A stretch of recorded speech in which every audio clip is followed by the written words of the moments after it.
Inshuti bagenzi ntore z'Imana mwumviriza muciye kw'ijwi ry'umuvyeyi wacu Bikira Mariya, ijwi ry'Imana iwanyu, ijwi ry'Imana iwacu, kaze twumvirize ijwi Mukama tuyagiye kuri uyu munsi wa kane mu ndwi ya kane nyene mu gihe c'ikarema. Ibisomwa vyeranda Eklezia yashimye kuduzirikana uyu munsi tubisanga hakurikira. Igisomwa ca mbere tugisanga mu gitabo c'Ihunguka igabane ca 32 kuva ku murongo w'indwi gushika ku 14, Zaburi y'ijana na gatanu, nayo inkuru nziza yanditswe na Yohani Mweranda igabane ca 5 kuva mu murongo wa 31 gushika 47. Yaga Mukama musavyi wawe ariko arumviriza ivyo dusoma mu gitabo c'Ihunguka. Musa yarakiri ku musozi wa Sinayi. Umukama araheza aramubwira ati, Hogi, manuka n'ingoga, kuko igihugu cawe wakuye Misiri cashaye. Ntibarushe bihagararako, inzira nabategereje gukurikira bayitaye. Bacurishije mu vyuma ishuri y'inzahabu, none niyo bafukamira, niyo bahereza imperezwa bavuga ngo, Eheraba Israeli Imana yagukuye mu Misiri. Umukama arongera abwira Musa ati, ndabona ko ico gihugu ari intagondwa. Ubu rero ndeka ishavu ryanje ryisuke, ndabatikize n'agasya k'akarenge. Ariko wewe nzokugira igihugu kininiya.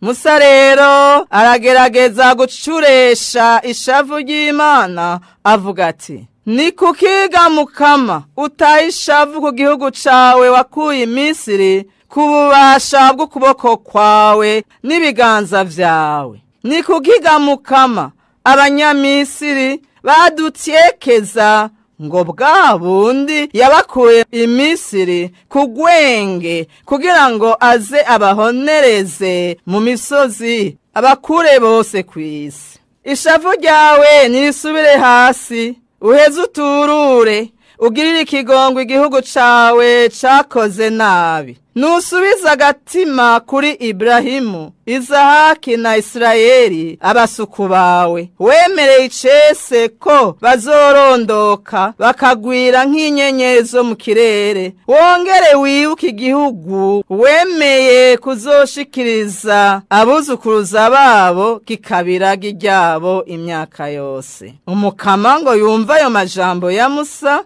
arahava araturura. Igihano yahoze ahigira igihugu arakireka. Iryo ni ijambo ry'Imana.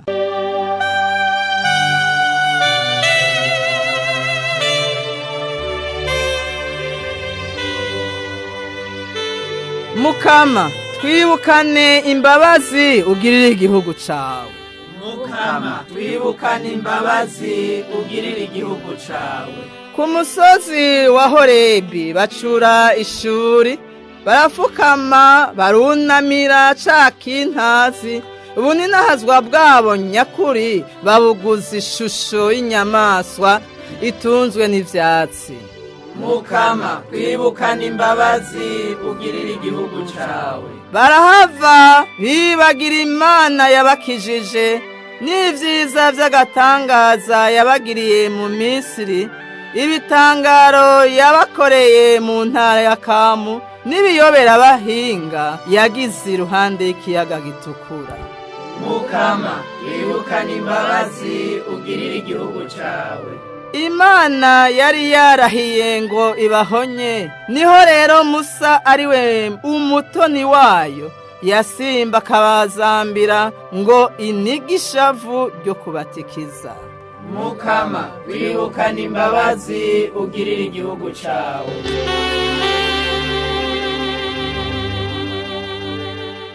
Inkuru nziza ya Yezu Kristu nkuko yandishikirijwe na Yohani Mweranda.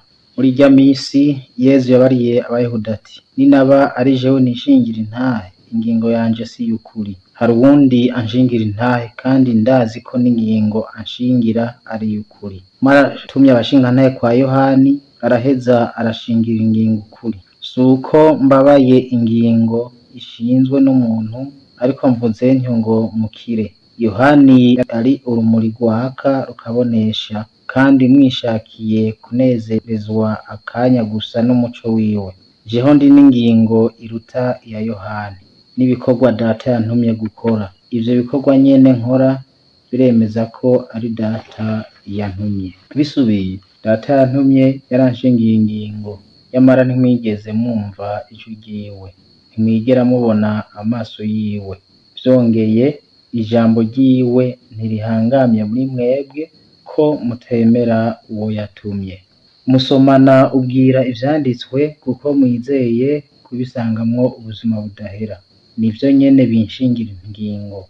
Namwe ntimushaka kunyegera ngo muronke ubuzima. Sinshaka kuninahazwa n'abantu, ariko mwebwe ndabazi, ntimufise urukundo rw'Imana muri mwebwe. Natumwe na data, none ntimunyakira, hagize uwiraritse we mwomwakira. Mushobora mute kwemera mwebwe nyene kandi mwihayanira ntimukurikirane ikuzo riva ku Mana yonsa? Ntimugire ngo nije nzobarega kuri data. Uwubarega ni Musa we mwizeye, kuko iyo muba mwemera Musa mwonyemeye nanje, kuko ari jewe yanditseko. Naho nimutaba mwemera ivyanditswe nawe, mwokwemera mute amajambo yanje? Dushemeze ijambo ry'Imana.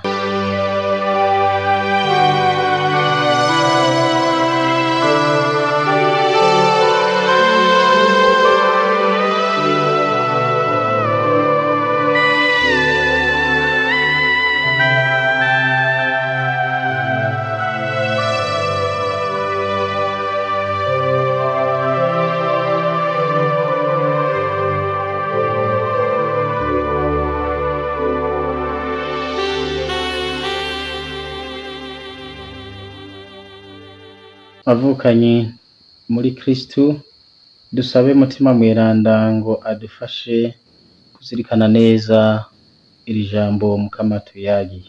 Yezu agize ati, jewe natumwe na data ariko ntimwanyakiriye. Bakunzi b'Imana, ubuhakanyi, ubugome no kutemera bw'abantu mu gihe ca Yezu nivyo ahanini Yezu cane cane umwanditsi Yohani ariko aratwereka muri inkuru nziza. Yezu yari iruhande y'abantu b'intemera kandi baciye ubwenge, ariko arabasigura atezwa gufata ingingo zose, intumbero yose kugira ngo abasigure uwo ari we. Nkako nyene n'Imana yari yaje mu bantu atezwa kubibereka, kabibumvisha. Mbere ababwiye ko we yaje ariko ntibamwakira, kandi babisoma mu vyanditswe vyeranda. Ariko akavuga ati, ivyanditswe vyeranda murabisoma kandi nivyo binshingira intahe. Ariko Yohani Batista yaraje, muratuma intumwa ziraja kumuraba, kandi yaje nk'umuco uboneshereza abantu, muraheza murahimbagwa akanya gato.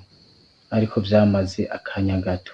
Bavukanyi, aba bantu b'intemera baremeye Yohani Batista akanya gato, kandi n'uyu munsi abo bantu baracariho.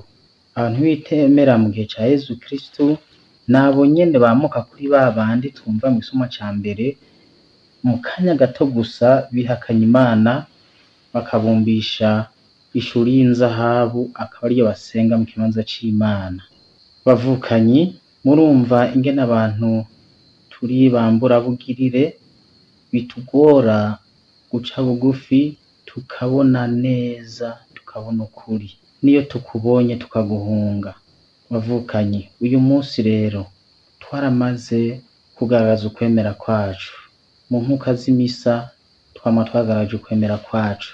Dusabe Imana rero idufashe ntitudebuke uko kwemera, twame dufise ukwemera muri Yezu Kristu, kuko ni muri Yezu Kristu nyene, we nyene ubwiwe ariho dukirira. Yohani mweranda avugishije Yezu aya majambo agira ati, mbega mwokwemera gute wo mutakiriye, ariko mukemera kwininahaza aho kurondera urukiza ruvuye ku Mana? Bavukanyi, ico ni ikintu gikomeye cane muri kino gihe gituma abantu tutemera ico twita ukwigungirako, tukabona ko abantu twikwiye, tukabona ko jewe nikwiye kandi nshoboye vyose, nshobora no kwininahaza.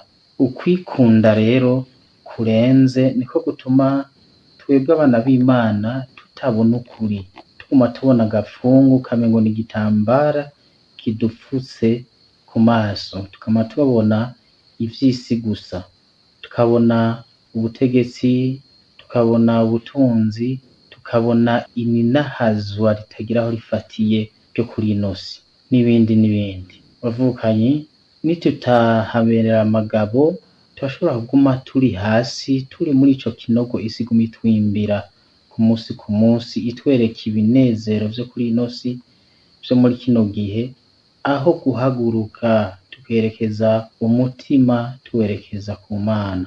Nitwaguma mu myitwariko yacu ya misi yose turondera kuvugwa neza kuri ino si, turondera kuja hejuru, turondera gukomera, turondera gusa ubwenge n'ibindi vyose, ntituzokwigera dushika ku rukundo rw'ukuri ngo tubone Imana, ngo tubone Yezu Kristu. Tuzomera nk'abantu Yezu yavuze ati urukundo rw'Imana ntiruri muri mwebwe. Bavukanye intore z'Imana, umwe wese rero arashobora kwibaza iki kibazo, mbega ukwikunda, ukwigungirako, kwikunda kuruta Imana biza muri jewe ryari, vyibonekeza ryari? Umuntu wese aca arondera ingene ashobora kubigwanya agasubira mu nzira nziza. Tumere nk'uku kwa Tereza atwigisha wirije akagira ati ubwitonzi ni kuba mukuri. None bavukanyi, Umukama aduhamagarira guca bugufi, tukamenya ko turi biremwa kandi twaremwe n'Imana, hanyuma tukayiha iteka ikwiye. Kuiteka Imana naho ni ukuyubaha no kuyisenga, kandi tukamenya ko turi abacumuzi. Yezu yagize ati, abwira abanditsi n'abafarisayo akagira ati, ntimwigeze mwumva ijwi rya Data kandi ntimwigeze muyibona, kiretse umwana w'Imana wenyene yaje ava kwa Data, niwe wenyene yabonye Imana. Bavukanye, nanje ndabifurize mwese kubona Imana no kuyitangarira muri uyo mwana wayo Yezu Kristu yatumye kudukiza ngaha kuri iyi si. N'ahandi ho nitwishinga gusa gusoma ivyanditswe vyeranda ariko ntitubonemwo Yezu Kristu cane cane mu kugaragaza ukwemera ko ijambo ry'Imana itwereka iyo Mana nyene, uzosanga ataho twishikana, tuzokwama tuvuga turazi ijambo ry'Imana ariko atakwemera dufise, ari ivyo ku munwa gusa. Tuzohava rero twishinga gusoma ivyo vyanditswe vyeranda turonderayo ubuzima budahera, ariko tukibagira ko ivyo vyanditswe vyeranda bitwereka nyene Yezu Kristu, kandi uwo Yezu Kristu ari we aduha ubuzima budahera. Bavukanye intore z'Imana, muri gihe c'ikarema rero twese turashaka ubuzima, kandi ubuzima bwiza mu Mana, ubuzima cane cane budahera. Yezu rero aratubwiye ko tuzoshikira ubuzima budahera nitwagenda mu makanda yiwe tukamubona, nitwasoma ijambo ry'Imana tubonemo Yezu Kristu, kuko iryo jambo ry'Imana nyene ryerekeza kuri we nyene. Twumvise n'ingene yabwiye abantu agira ati, muyize ivyo yanditse vyose yanditse kuri jewe, ariko ntimushaka kunyemera. Ntitube abantu b'intemera rero, dufate ingingo yo gusoma ijambo ry'Imana, iryo jambo ritwerekeza uwaducunguye. None rero dusenge twese dusaba ko iri jambo ry'uyu munsi ryodufasha kwemera, tukemera Yezu Kristu na Data yamutumye. Dusabe. Mukama Yezu, ingo udufashe mu kwemera guke kwacu, utwongerereze ukwemera, tukwemere tutakubangikanije, uduhe inema yo kugukurikira duciye bugufi, maze ukwikunda ntikubire kudutsinda, kutuzinga mu vyumviro vyacu. Uduhe kuronka ubuzima muri wewe gusa ta wundi, maze twamane ukwemera ibihe vyose, eka aho tuzoca hose, kandi tuzopfe tukiri muri uko kwemera nyene wenyene watuzaniye. Amen. Mwari kumwe na Patiri Claude Sadite wo mu Diocese ya Ruyigi. Umukama abahezagire mwese, izina rya Data na Mwana na Mutima Mweranda. Amen.